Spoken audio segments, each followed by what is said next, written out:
Hello people, OGB here, and in this video I'm going to show you how to make insane gold in Season of Discovery's first phase of level 60 content. Now what I'm doing to farm gold is I am soloing my way to Ambassador Flamelash in Blackrock Depths and killing him to get the LIBRAM of Resilience, which is a plus 20 fire resist enchant to the head and legs that is very relevant for Molten Core, Heat level 2 and 3. Basically everyone needs these LIBRAMs, so it is a hyper relevant farm. For my consumables, I'm using Flask of the Titans, and I'm also using 2 greater fire protection potions, 1 lesser invisibility potion, and 1 invisibility potion per run. I don't always use the fire protection potions, but it's nice to have them as a safety net. You can throw in some cheap elixirs as well if you want, just to boost your spell power a little bit. So, okay, let's talk about my gear really quickly. I am basically using the full Retribution Soulforge set. I have the quest item from Argent Dawn for my shield, and I'm running a lifesteal weapon. The one I'm using is Wraith Scythe, but you can also use the Hammer of the Fallen Thane, which is from a Paladin rune quest, so everyone should have it. As far as my spec goes, it's 31 Holy to get Holy Shock, 7 into Protection for Precision, and then the other 13 go into Ret to get Vindication. And how all that plays into the build is we are using Sheath of Light, Vindication, and Shock and Awe in order to boost our spell power to the highest level possible. That allows us to use the Hollowed Ground rune and basically get enough self-healing to face tank some of the trash packs and Flamelash himself and get the kill for the LIBRAM. Now what you're seeing me do here is just a traditional window skip. I'm going to jump out this opening here, wait for these mobs to drop combat from me, and then I'll hug the wall and just spam jump until I get up on top of the gate, and then I can continue forward even though I haven't closed it. This might take you a couple tries, but it isn't very hard once you've done it once or twice, so just keep at it.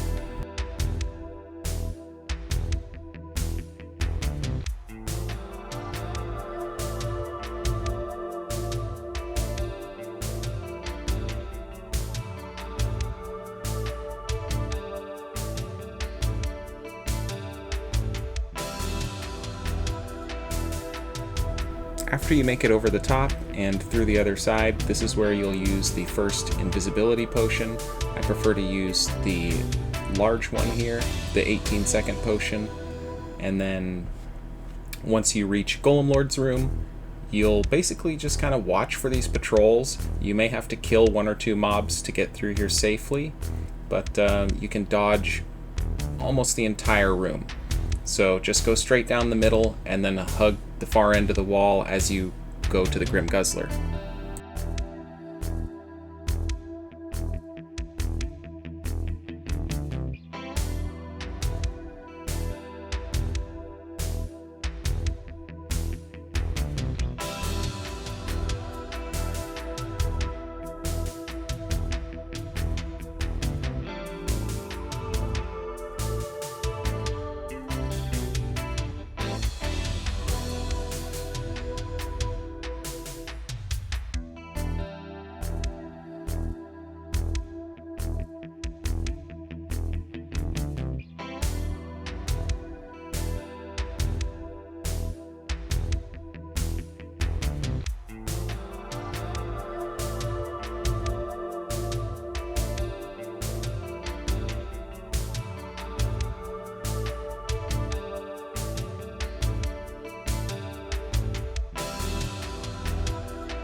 When you reach these fire elementals, you will have to solo these guys, and I am wearing quite a bit of fire res gear for this. I have 2 rings on, I have plus 13 from my Blaze Fury neck, and I have my enchant on my cloak, plus my aura, so I'm somewhere around 125 fire res, and I can take these guys out pretty easily.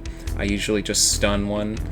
The trick is really just keep up Sacred Shield and consecrate on cooldown.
Once you're into the Grim Guzzler, go over and talk to the bartender, buy 6 beers, and then give them to Private Rocknot. Once that's done, you can just hang out in front of the door, and you don't actually even have to engage Phalanx, who's the robot that becomes hostile once the door gets blown open. It actually becomes transparent just before he activates, so you can walk right through the door and then continue on your way without engaging him. Although, I do like to kill him on my first run of the day just to get the tarnished coin.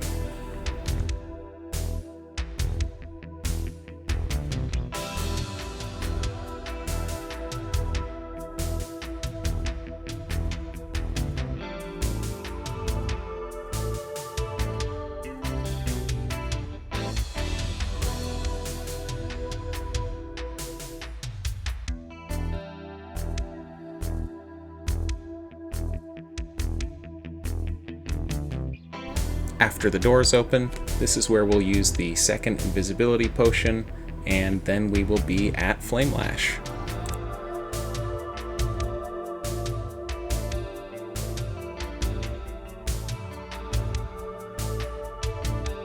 At this point, we just chill and wait on our potion cooldown so that we can have a greater fire protection potion up going into the fight. So I'll get that potion up, and then I'll wait just a little bit longer in case I need a second one during the fight. Don't always need it, but it's just nice to have the option. And the keys to this fight are really the same as what I mentioned earlier. Keep Sacred Shield up and press Consecrate on cooldown. If you start getting low during the ad waves, you can also switch to Seal of Light to get more regen off of your Hammer of the Righteous. Usually this is a pretty cozy kill. I don't tend to have issues, and what I do here is I pop my wings on pull and my Flame Aura Mastery on pull. That gets my forbearance going so that later on in the fight, if I do start getting low or if I make mistakes, I have bubble and then maybe even my greater fire protection as a backup to save me.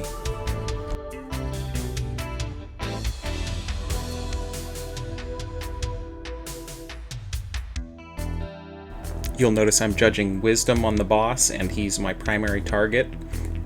If for some reason things are going poorly, don't be afraid to switch it up to Light. Mana usually should be okay for a little while, but you'll probably want to go back to Wisdom pretty shortly, as long as you can recover. Last night I did 6 runs of this, and I got a LIBRAM drop on 4 of those 6 runs. It took me about 2 hours, and I sold each LIBRAM for 200 gold. So this is a very lucrative farm right now, but it will definitely fall off. So if you're watching this, get to farming.